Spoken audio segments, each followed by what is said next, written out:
Cette année, nous avons décidé que le corona ne nous empêcherait pas de prouver notre attachement à la ville des Pères.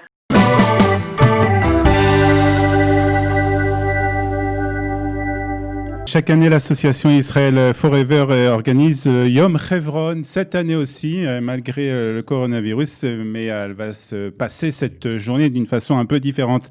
C'est ce que nous allons essayer de tenter de comprendre avec ce matin notre invitée Nelly Naouri. Bonjour Nelly. Bonjour.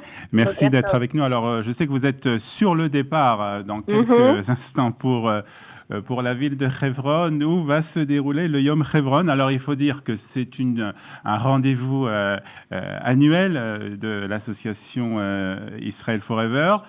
Mais cette année, ça se passe un peu différemment, bien entendu. Oui, ça fait plus de 35 ans que le Hérout, que le Likoud de France avait eu cette initiative pour renforcer les pionniers de Hebron et prouver notre attachement à la ville de nos pères. Et c'est ainsi que d'année en année, nous avons été de plus en plus nombreux. L'année dernière, nous étions plus de 1200 personnes francophones à défiler dans les rues de Hebron, drapeau à la main. Et cette année, nous avons décidé que le corona ne nous empêcherait pas de prouver notre attachement à la ville des Pères. Et donc, nous y allons en délégation très restreinte, une vingtaine de personnes, juste les cadres de l'association Israelis Forever, pour au moins retransmettre par Facebook Live nos visites et les rencontres que nous allons faire sur place. Et donc, je vous invite à nous rejoindre sur la page Facebook d'Israelis Forever pour suivre les nombreux directs que nous allons faire depuis là-bas. Alors, que va-t-il se passer aujourd'hui? Quels sont les endroits que vous allez visiter, les personnes que vous allez rencontrer, Nili? Alors, avec 1200 personnes, c'est vrai qu'on n'arrive pas on ne peut pas aller dans des endroits spécifiques. On aimerait bien faire découvrir au public. Chaque fois que nous allons à Hebron, nous découvrons des endroits supplémentaires qui nous montrent la force du peuple juif et les miracles que nous vivons dans tout le pays, mais spécialement à Hebron, qui est, comme vous le savez, l'entrée du Gan Eden.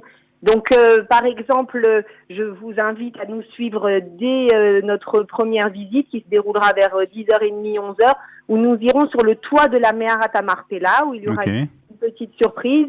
Un autre endroit que nous n'avons pas pu faire avec autant de personnes et où nous nous rendrons aujourd'hui, c'est Simtat HaGvura, cette allée où sont morts malheureusement 11 de nos pionniers de Hebron, des soldats et des habitants de Kiryat Arba Hebron sous le feu de terroristes il y a quelques années, et où il y a eu des actes de bravoure extraordinaires. Et nous serons là-bas normalement avec le maire de Kiryat Arba Hebron.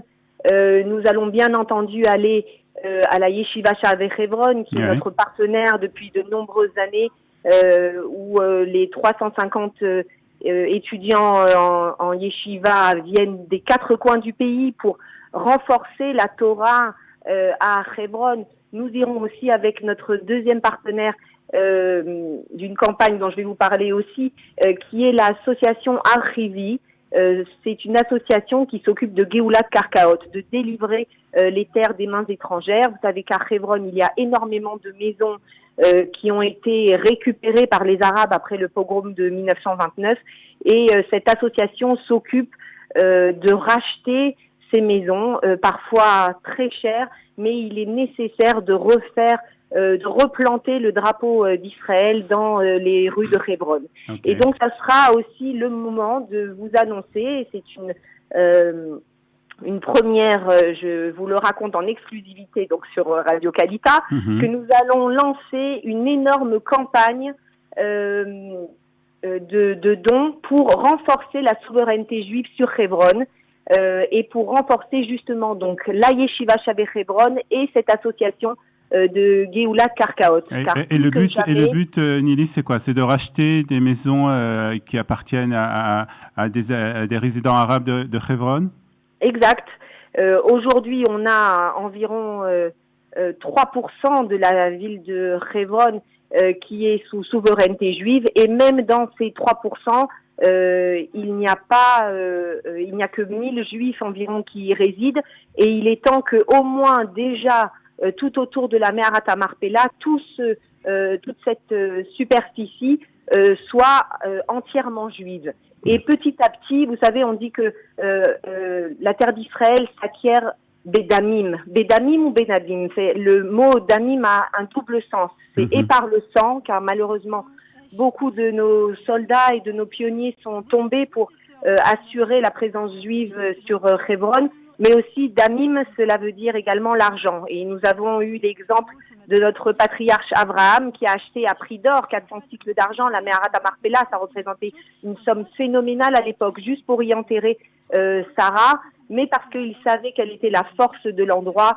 Cette ville a une force extraordinaire et elle est la source de la légitimité de notre droit sur tout Eretz Israël. Pardon. Non, Nili, juste une dernière question avant de nous quitter. Vous avez parlé de souveraineté sur la ville de Hebron. Je ne peux pas m'empêcher de vous poser la question concernant la décision qui a été prise, en tout cas ce qui ressort de cet accord de normalisation avec les Émirats arabes unis. Et il ressort aussi par rapport à cet accord que le plan de souveraineté a été pour le moment, on va dire, repoussé ou peut-être annulé, on ne sait pas exactement. Quelle est votre réaction par rapport à ça, Nili? Je trouve que le fait de normaliser nos relations avec des pays hier ennemis est un véritable exploit. Et je félicite notre Premier ministre, le gouvernement pour ce qui a été fait. Mais la souveraineté est une chose sur laquelle on ne renonce pas et qu'on ne négocie pas. La terre d'Israël n'est pas négociable et elle ne doit apparaître dans aucun traité. Les pays arabes même ont un intérêt aujourd'hui à rentrer dans le camp anti-Iran, et ils le font parce qu'il y a un Israël fort et déterminé et sûr de ses droits. Nous ne pouvons pas mettre la souveraineté et notre droit sur la table des négociations.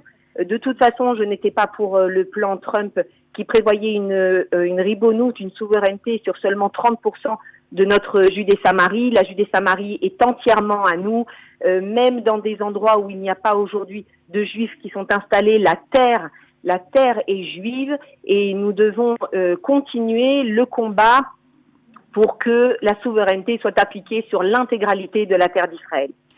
Nili Naouri Kupfer, merci pour ces explications. Et ce Yom Hebron, donc aujourd'hui, organisé par l'association Israel Forever, sur la page Facebook de l'association. Sur la page Facebook Israel is Forever, et la campagne, donc une grande campagne de dons qui commencera le 13 septembre, donc le 13, 14 et 15 septembre. Contribuez vous aussi, car chacun de nous est important pour cela, contribuez vous aussi à renforcer la souveraineté juive sur Hebron.